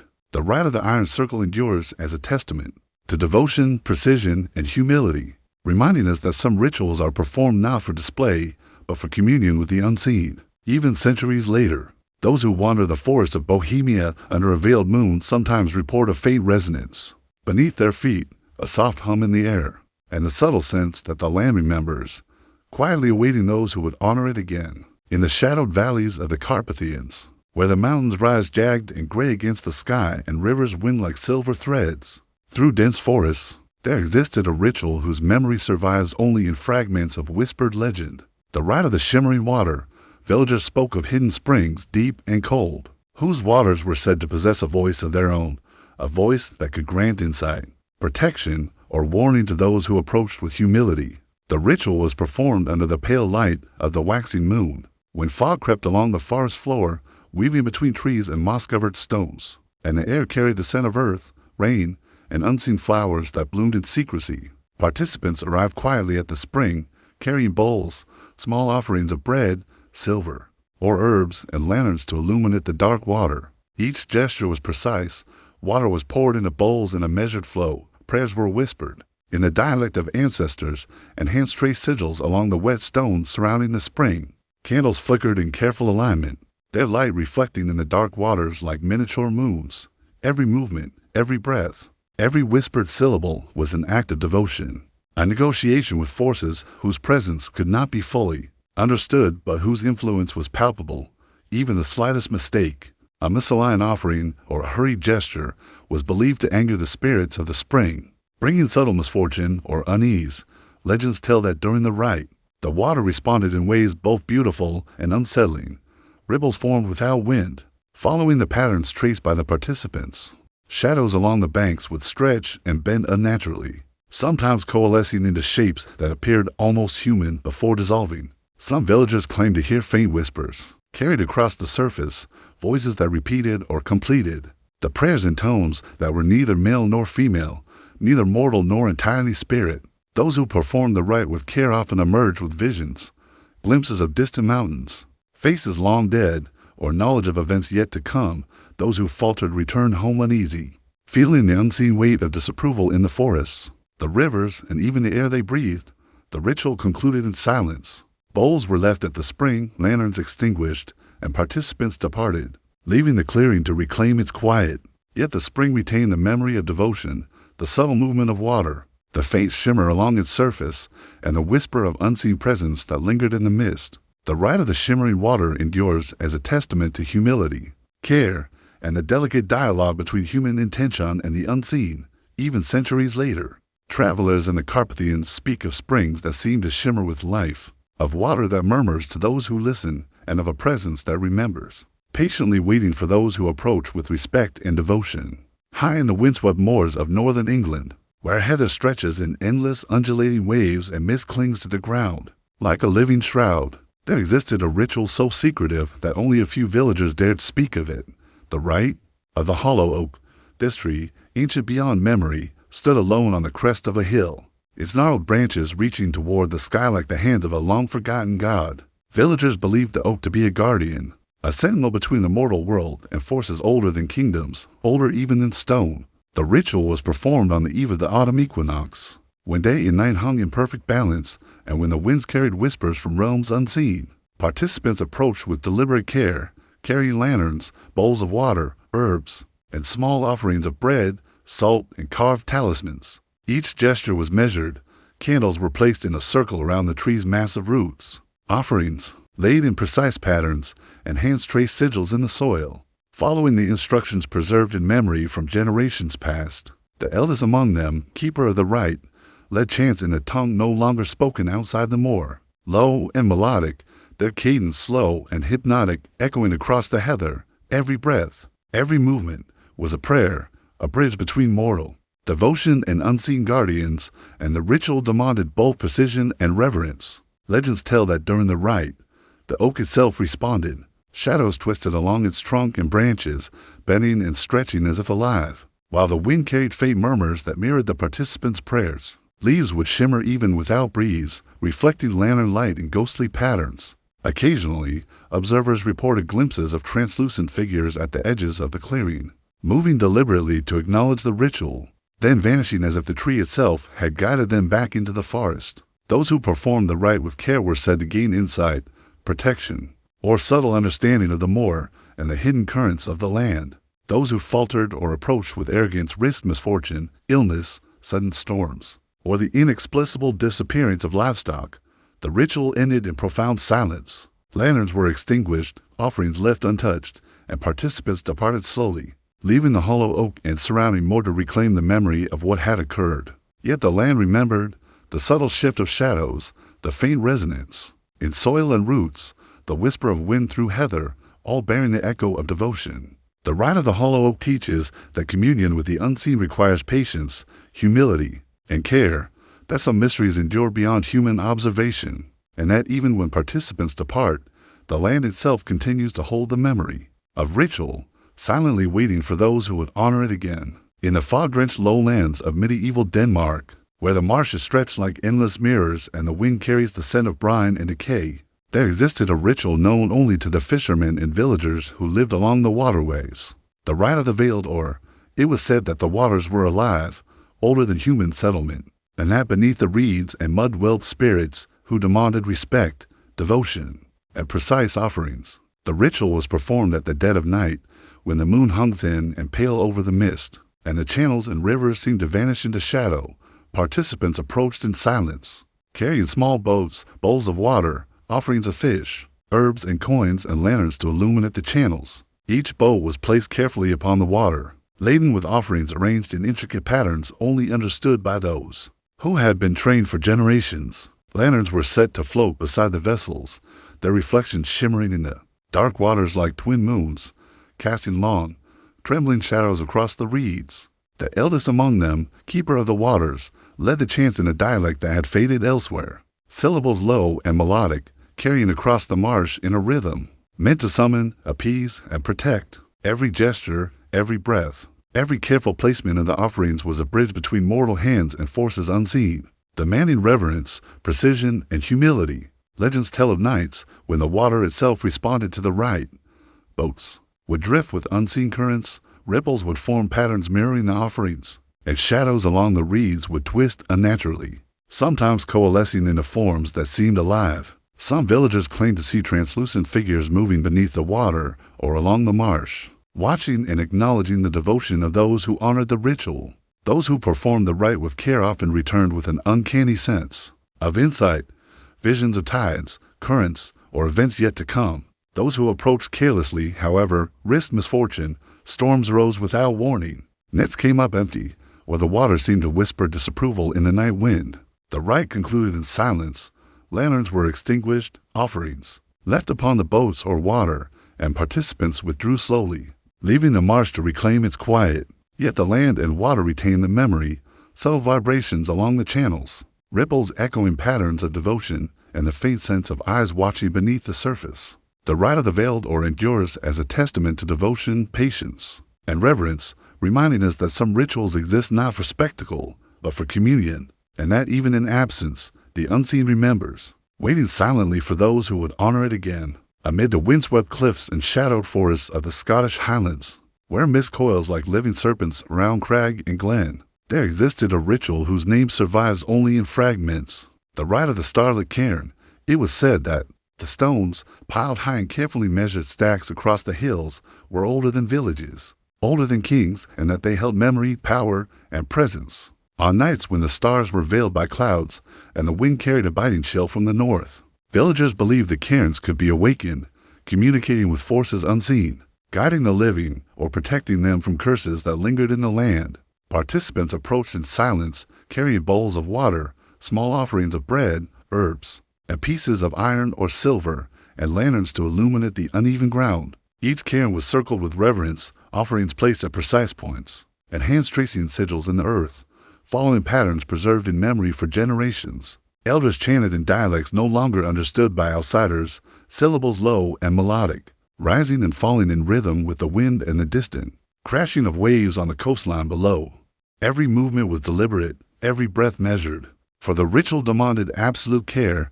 A misstep could anger the unseen, disturb the cairns, or invite misfortune upon the village. Legends tell that during the rite, the stones themselves seemed to respond.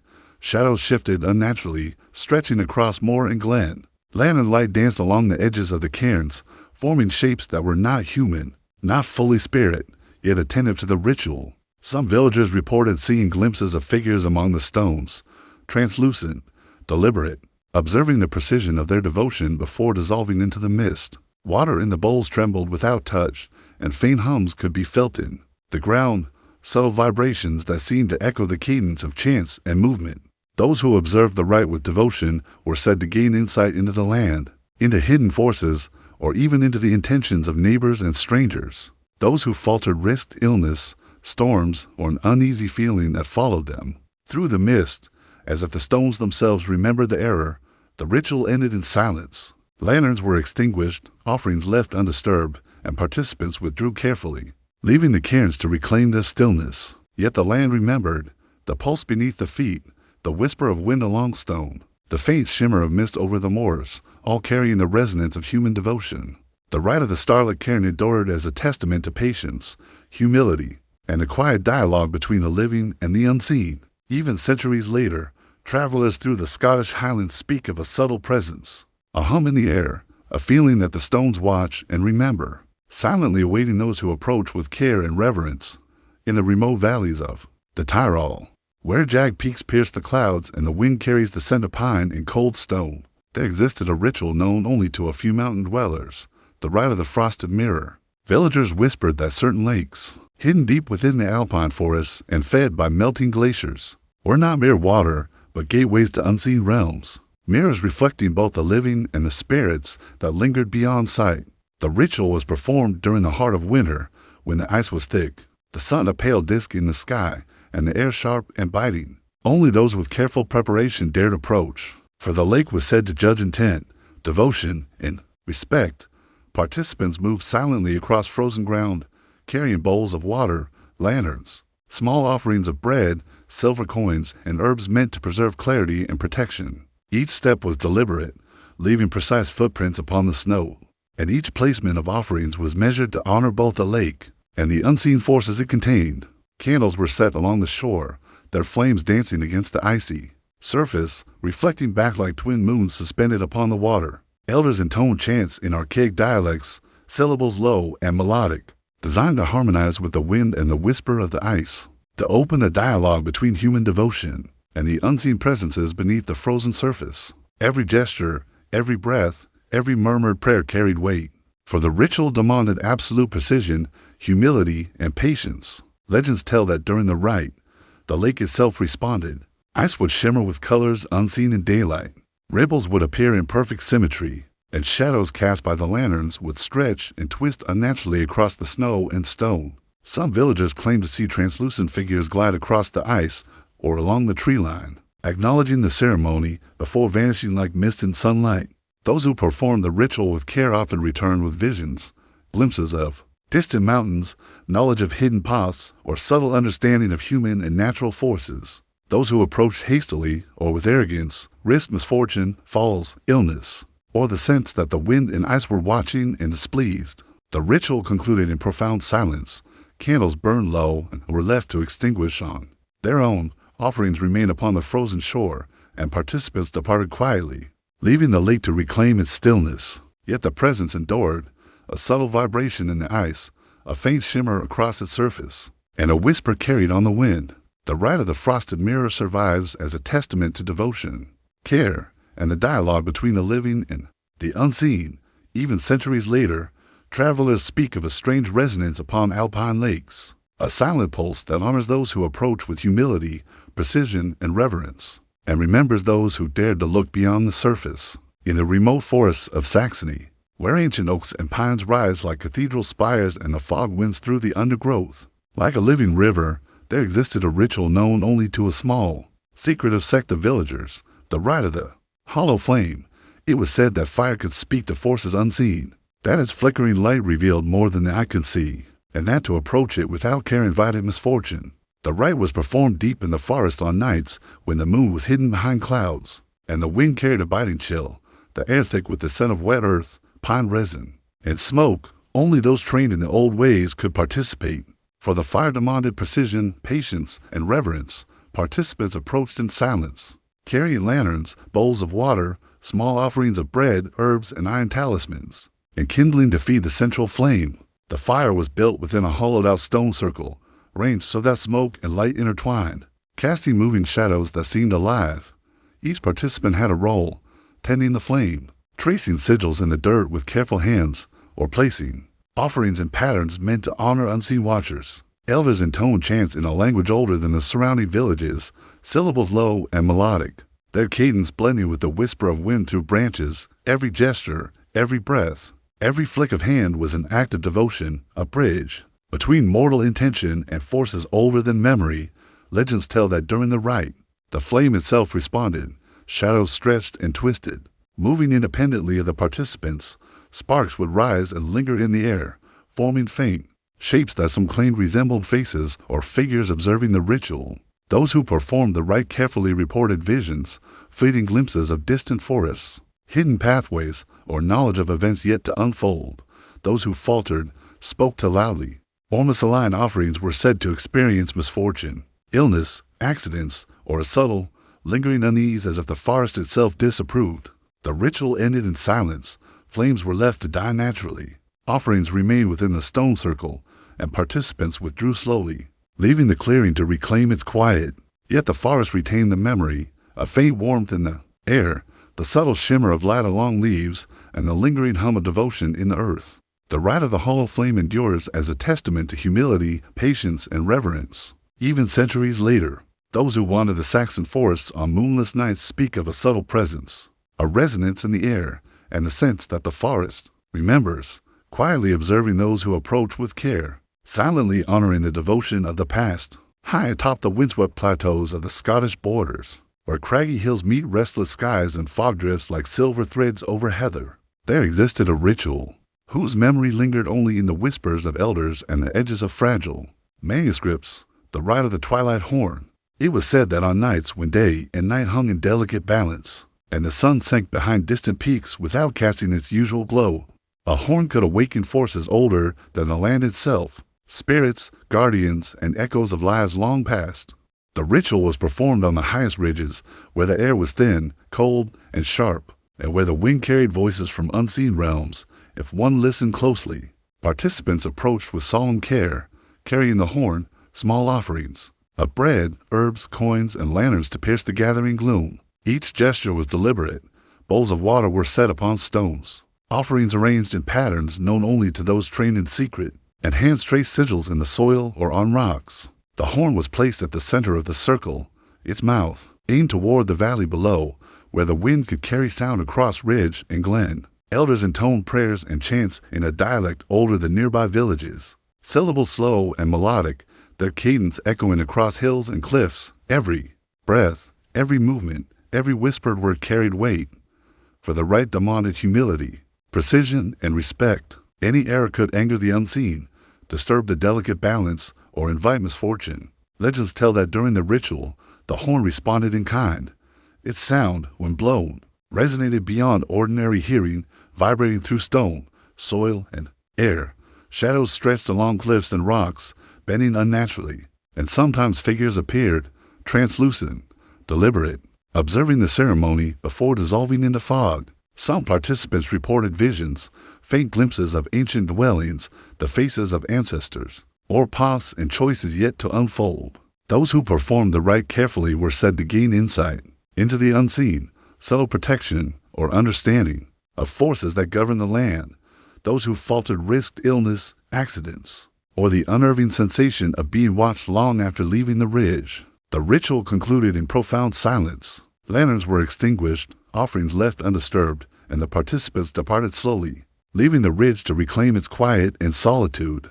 Yet the land remembered, faint vibrations in stone and soil, the whisper of wind along heather, and the lingering echo of devotion. The rite of the twilight horn endures as a testament to reverence, patience, and communion with the unseen. Even centuries later, those who traverse the Scottish borders at twilight speak of subtle resonance in the air, a faint hum in the wind, and the sense that the land itself recalls the rites performed upon its heights. waiting silently for those who approach with care, humility, and devotion.